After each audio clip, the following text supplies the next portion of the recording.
Conductor महिला पाठोपाठ आता वायरमन महिलांच्या सेवेने श्रीरामपूरकर भारवले, यावर जाणून घेऊया वायरमन महिलांची प्रतिक्रिया। मॅडम काय नाव आपलं?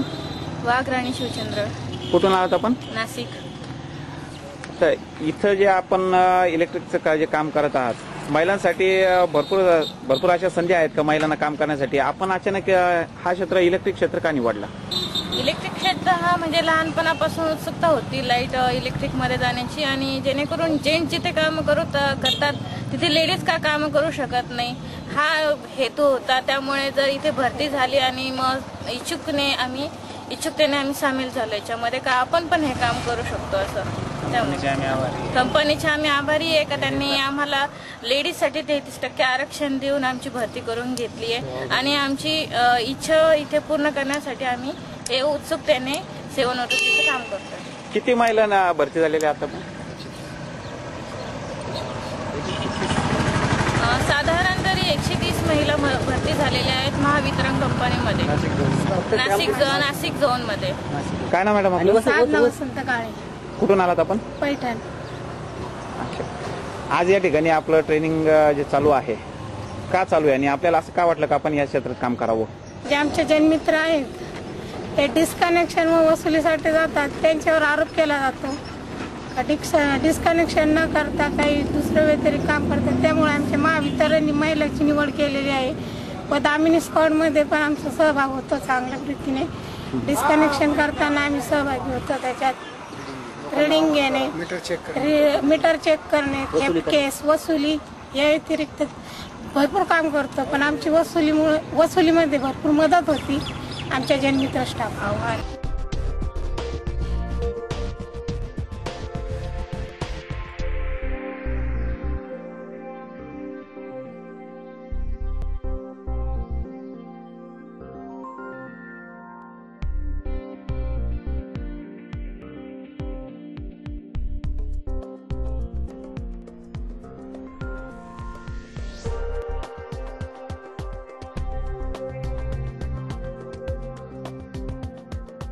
SP शाहीर, महाराष्ट्र राज्य विद्युत उद्योग कंपनी, कनिष्ठ तंत्रज्ञ।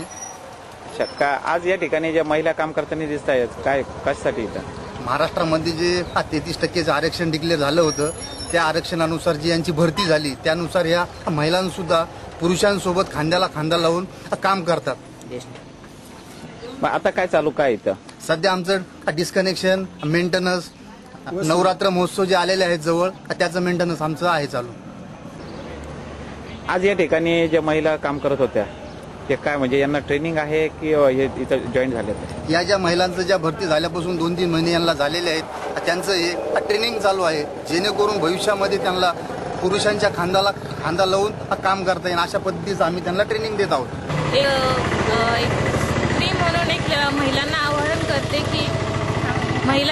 की त्यांनी कुठे मागे न राहता पुरुषांच्या खांद्याला खांदा लावून कुठल्याही क्षेत्रात काम करण्याची तयारी ठेवावी व महिलांनी पुरुषांबरोबरच काम करून आपण पण ते काम करू शकतो हे दाखवून द्यावं।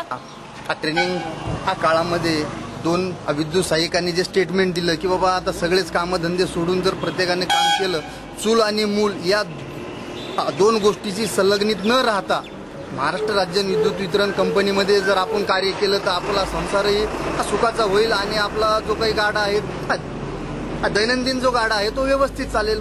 प्रत्येक महिलांनी याची नोंद घ्यावी आणि कोणत्याही क्षेत्रामध्ये भरती व्हावी। आप देख रहे हैं तिरंगा न्यूज़ 24।